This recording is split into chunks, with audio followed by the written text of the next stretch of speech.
वालेकुम मेरे प्यारे नाजरीन और सामीन, मैं आपका अपना मोहम्मद कमाल पाशा, क्रिएटर, फिल्म राइटर।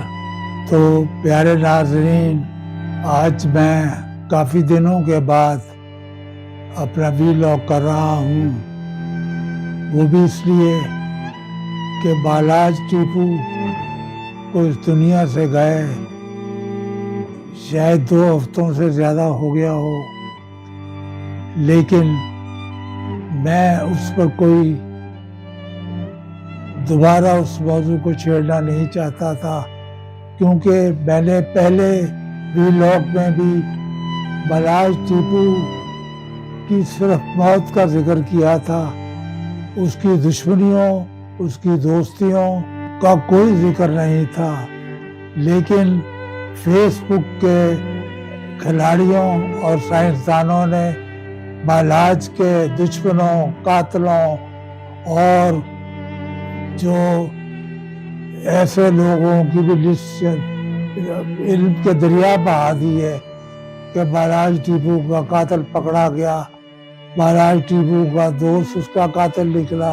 मैं सब कुछ सुनता रहा लेकिन खामोश रहा, इसलिए कि मुझे अगर यकीन था तो अपनी इस पंजाब पुलिस पर, जिसके जवान ऑफिसर दिन रात अपने जगरातों का लहू निकाल कर बालाज के इस कत्ल तक पहुंचना चाहते हैं।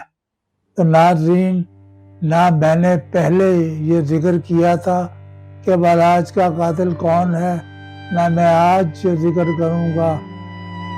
ये हमारी जो नौजवान हैं, जो हमारे सीनियर पुलिस के अफसरान हैं, जो दिन रात इस में मगन हैं और खोए हुए हैं, वही किसी लम्हे अपनी प्रेस कॉन्फ्रेंस में आकर बता दें कि हमने उसके कातिल पकड़ लिए हैं, या जो भी सूरत हाल है।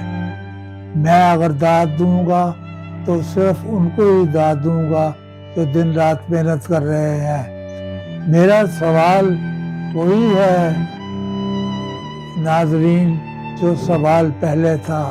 वो सवाल ये था कि मुझे बताया जाए कि बालाज टीपू तो दुनिया से चला गया, आज उसकी बीवी आज भी दीवारों से चक्रे मार मार कर अपनी सास से कह रही होगी ना कि मेरा सुहाग मुझे लाकर वापस दो, मेरा सुहाग, मेरे बच्चों का बाप मुझे ला कर दो।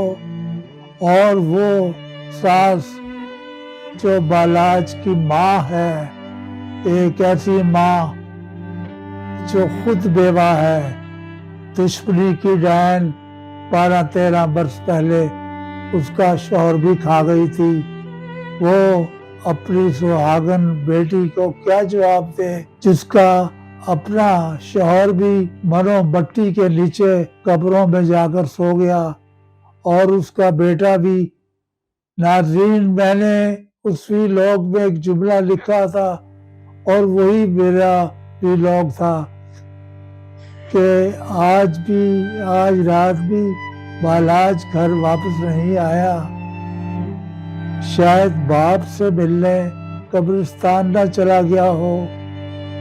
तो बेपनाह लोगों की मुझे कॉल्स आई, उन्होंने कहा कि हमारी आंखें दर्द के आंसू निकल आए हैं।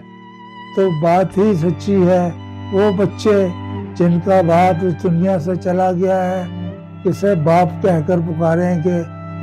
वो माँ जिसका जवान बेटा चला गया, अपने बाकी 2 बेटों को उनका तीसरा भाई कहाँ से ला कर देगी। मैं सिर्फ आपसे, आप दर्दमंद बेटों और बेटियों से और जो अहले फिक्र है, जो अहले दानिश है, उनसे दरख्वास्त करता हूँ कि इस क़यामत के बाद अब कब तक क़यामतें आती रहेंगी। खुदा का वास्ता इन दुश्मनियों का गला घोट दीजिए, ये घरों के घर बर्बाद कर देती है। अब माँओं से रोया नहीं जाता। اب سہاگنوں سے اپنی چوڑیاں نہیں توڑی جاتی، اب بچے فلک کی طرف دیکھ کر آسمان پر اپنا باپ تلاش نہیں کرتے، وہ اپنی قبروں میں سوئے ہوئے ہیں، انہیں کیا پتا ہے کہ آج ان کی ماں پر، ان کی سہاگن پر، ان کے بچوں پر کیا گزری ہے، کیا ماتم ان کے گھر میں بچھا ہوا ہے، اور یہ ماتم اس وقت تک ہی بچھا رہے گا جب تک وہ اس دنیا سے خود نہیں چلے جاتے، کیونکہ جوان بیٹے کا جنازہ بوڑھے ماں باپ کے لیے بہت بڑا بوجھ ہوتا ہے۔ ایک سہاگن کے لیے اس کا سہاگ اس کی زندگی کا سب سے بڑا دکھ ہوتا ہے۔ آپ سے درخواست کرتا ہوں کہ دشمنی کی اس چلتی جنگ کو روک لیجئے۔ السلام علیکم۔